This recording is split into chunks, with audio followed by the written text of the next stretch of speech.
స్కూల్లో మనందరం నేర్చుకుంది కానీ ఇప్పటికీ నేర్పుతుంది కానీ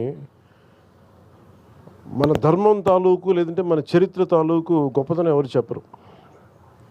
ఎంతసేపు అక్కడికి ఓడిపోయాం, వాళ్ళు వచ్చి మొఘలాయులు వచ్చి కొట్టారు, లేదంటే బ్రిటిష్ వాళ్ళు వచ్చి కొట్టారు తప్ప మన చరిత్ర తాలూకు గొప్పతనాన్ని సనాతన ధర్మాన్ని పాటించిన పరిపాలకులు ఎంత బలంగా చేశారు, అన్ని మతాలకి ఎలా స్థానం కల్పించారో చెప్పాల్సిన అవసరం ఉంది. కేవలం భక్తి కాకుండా చరిత్ర కూడా చెప్పాలి. దీనికి చాలా చాలా అవసరం అది.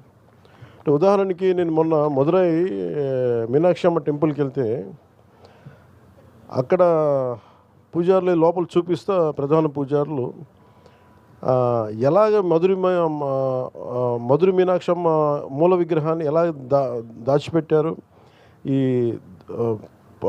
విదేశీ రాజు